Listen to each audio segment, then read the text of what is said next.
We've heard lots and lots and lots of stories about foster homes that are wholly unhealthy, that leave lifelong scars and cause all types of trauma, and that hurt more than they help. Thank you so much for joining me under the beautiful banyan. This series is called Proof of Life, and this is episode 5, Foster Mother Blues. This story is a testament to the fact that we are not meant to walk this road alone. We're not meant to do life by ourselves. And thank God I didn't have to. My sister Val is 8 years older than me.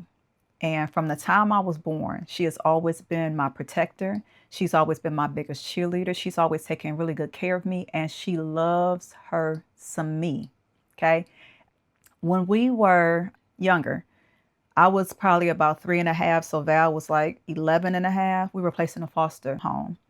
And that was tough. It was especially tough for Val. She was accustomed to like bathing me and feeding me and like doing all these things because our mom was cross addicted. And so Val kind of stepped into that role of just caring for me, which was amazing. I'm so grateful for her. It's 1979 and my sister and I were removed from our mother's home. My foster mother was super sweet, very welcoming, real kind to us.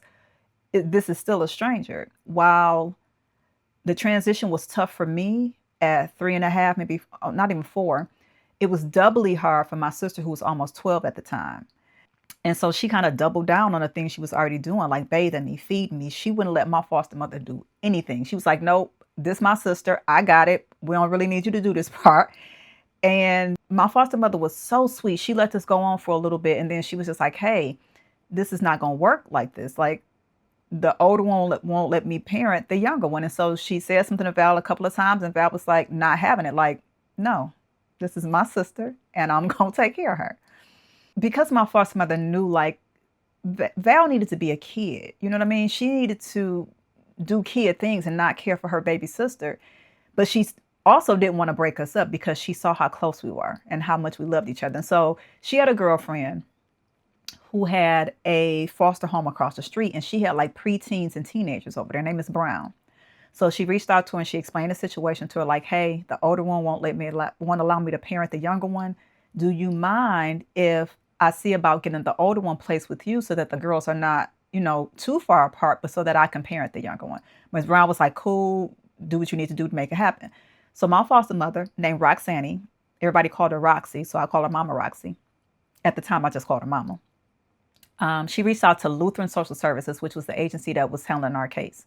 And she explained the situation to him. She told him that Miss Brown was open to Val coming across the street. So they was like, cool. Val wasn't on it though. Okay. So when Mama sat her down and was like, hey, this is what we gonna do, Val bucked. Like, she not even 12 and she bucked. Like, this is my sister. I can take care of my own sister. Thank you very much. We don't need, we don't need you doing that. But no, thank you. And she really didn't have a choice. I didn't know this at the time. I was still really young, but Val explained to me later that that was a devastating day for both of us. She said I was crying like uncontrollably, and she was like not doing well, like not really tearing up mama shit, but she wasn't doing well. And just, it was a lot of crying. Mama had Val pack her stuff up and she walked her across the street.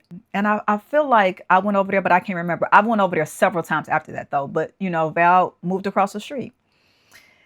And it was tough.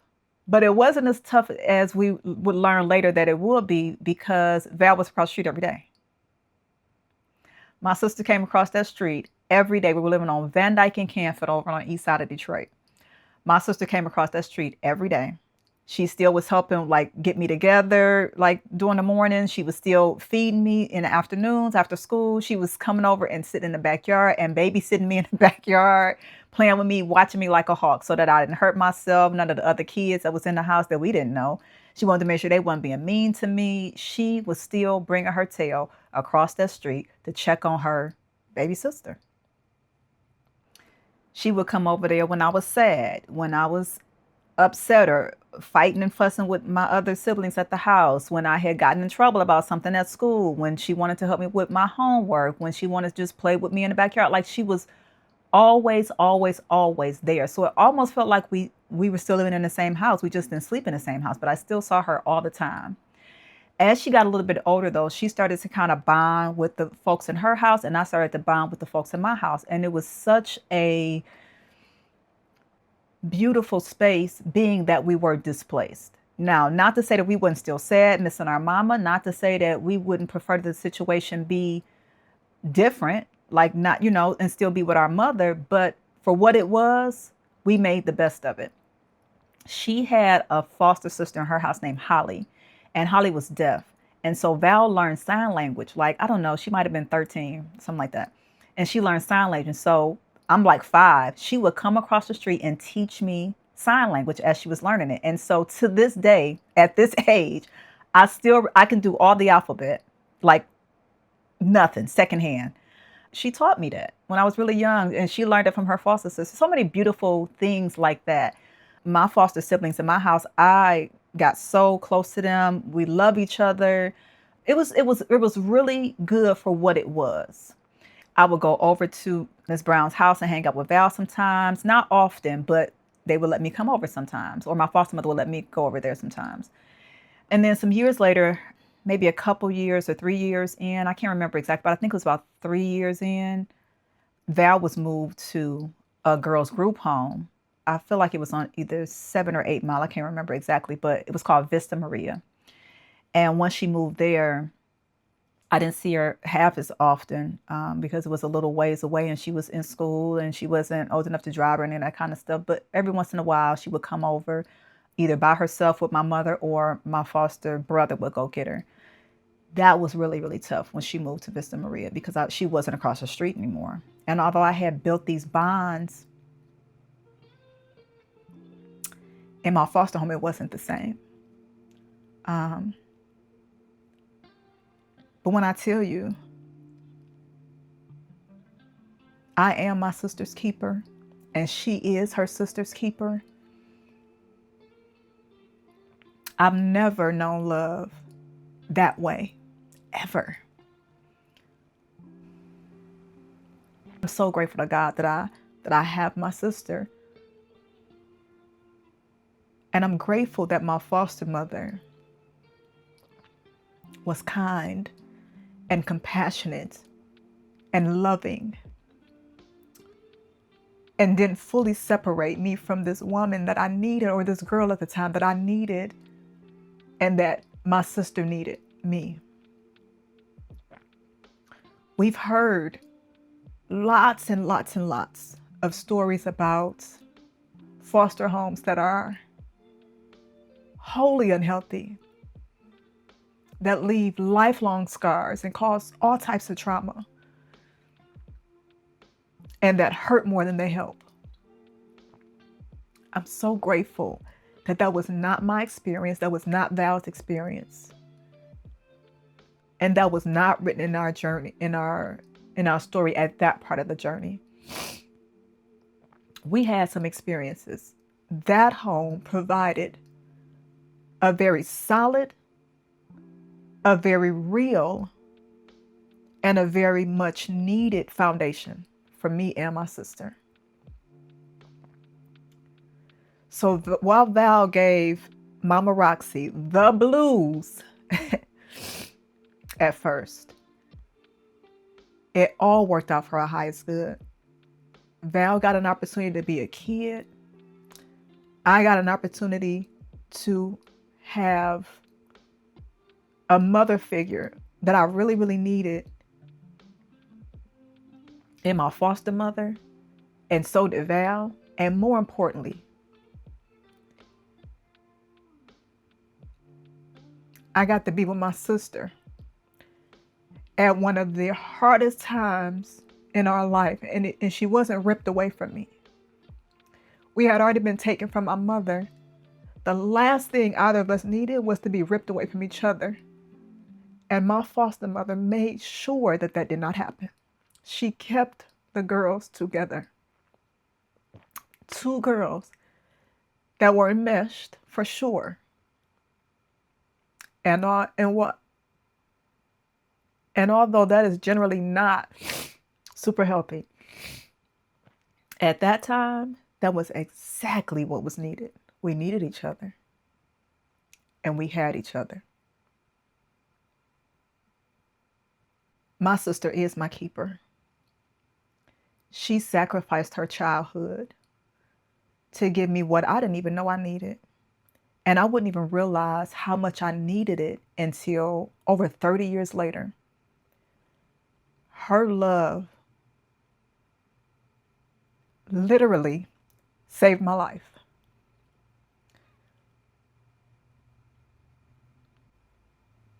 And as I tell more stories through this podcast, you'll get a better understanding of what I mean when I say that. She literally saved my life. The area of invested alignment that this story falls under is trust. Val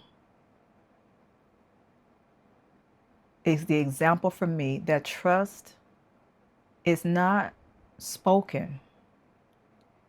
It is proven through action. Her actions showed me what trust is.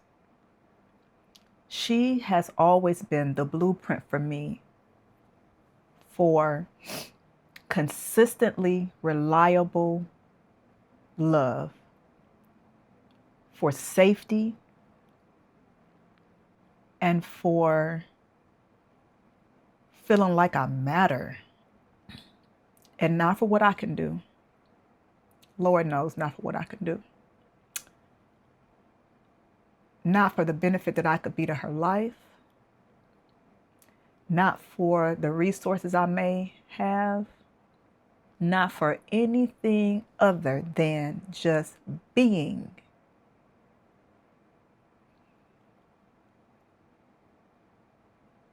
She gave me an opportunity to firsthand see what it is like to trust wholeheartedly, in a braving way, trust.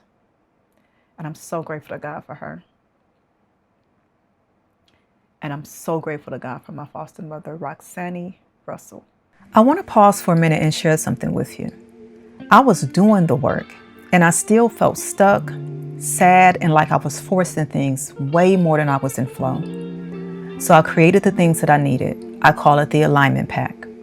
Women all over the country hit breakthroughs in just 90 days using this bundle. 1 tote bag, 4 different books, a course, and a tribe is everything you need to begin aligning to all the things and the people you desire for your life.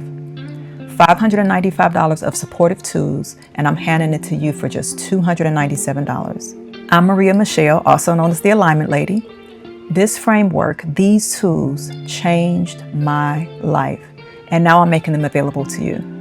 If you're a Gen X woman, wise, capable, and done with putting others before you, or settling in love, or not living your life, I'm with you. I was you. I built this for us. Alignment is how I went from stuck to soaring, from force to flow. Every choice I make, every opportunity that's presented to me, every consideration that matters, I run it through Invested. Invested, an acronym, is a tool that we can use to determine and gauge alignment and create a life of more flow than force. It's 10 anchors wrapped up in one framework. There's a full walkthrough of Invested on my YouTube page. I'll link it here. So what's in the alignment pack? The entire Connected book series. This series cuts through the surface stuff and gets you to asking and answering the questions that matter. Questions that get you closer to the things and the people that are for your highest good. 2 portable vision board books and planners, so your desires leave Pinterest and that big old clunky board and become real life realities. The portable vision board book also has an undated planner to keep you on track and help you stay accountable to your day and to your dreams. A 6-month Invested Alignment membership. You get an exclusive metal membership card. Your card is loaded several times a week with member-only AI video content and resources that will support you on your journey to alignment. A 10-hour online course. Alignment Core 4, which is the course, digs into some of the most necessary pieces of alignment: healthy relationships, boundaries, mindset, and trauma and grief. All this is packaged in a durable, beautifully designed canvas tote bag that reminds you daily to get invested in your alignment. That's $595 worth of tools. Your price, only $297. Don't overthink it. If you've been craving a framework and a community, this is it. One click and you're in. Order your alignment pack at mariamichelle.com/bundle. In 30 days, you could be still scrolling for answers, or you could be knee-deep in your own. Let's get you invested. I'll see you on the inside. Now let's get back to the story. I learned to love because of Val. Not just me, but how to love other people too. And I learned how to trust because she never dropped me. When opportunities and circumstances came about where she had to choose one of us, she made sure both of us were okay. When there were situations where both of us wouldn't fit through the door, she put me on her back. When there were situations where she was tired and her hands were weak, she held me tighter somehow. She never dropped me.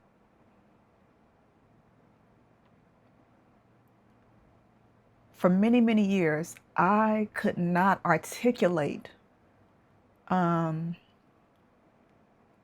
I meant when I said, like, I trust my sister. And I said it a lot. Different situations would make me trust her more and more and more. And those situations seemingly wouldn't have anything to do with trust. I know better now, but I would always say it. It wasn't until I was well into my 40s, or maybe my early 40s, when I really understood what I meant when I would say that so many times, like, I trust Val, I trust Val, I trust my sister, I trust my sister.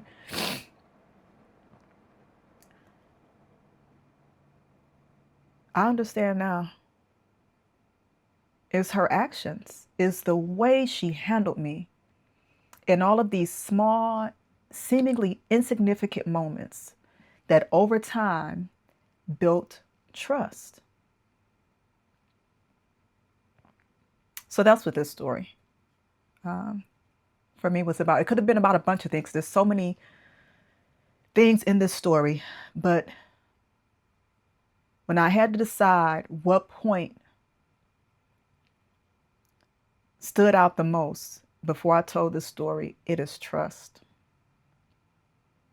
Clearly, Val trusted God because she made sure we were okay. She's 11. How does she do that? She trusted God, and I trusted her.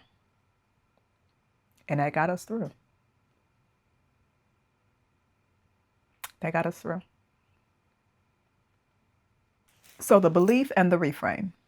The belief was, my life is what it is because of how my sister loves me.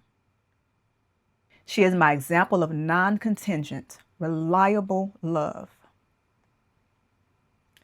She is my gauge for what trust feels like, for what it feels like, and how I recognize love to be. She taught me how to love me, for sure. And she taught me how to love other people. The reframe. There is absolutely no reframe to that belief. That belief is and will always be valid. Because every once in a while, we need to re-examine our beliefs, our entire belief systems. We need to examine them to make sure that they're still valid for us. This is one of those that will always be valid for me. She taught me what trust looks like, what love looks like, and how those things should feel, so that I know to recognize them when I feel them. So there is no reframe. Her love and the trust that her love encompasses is unquestionable. It's undeniable. It's unshakable.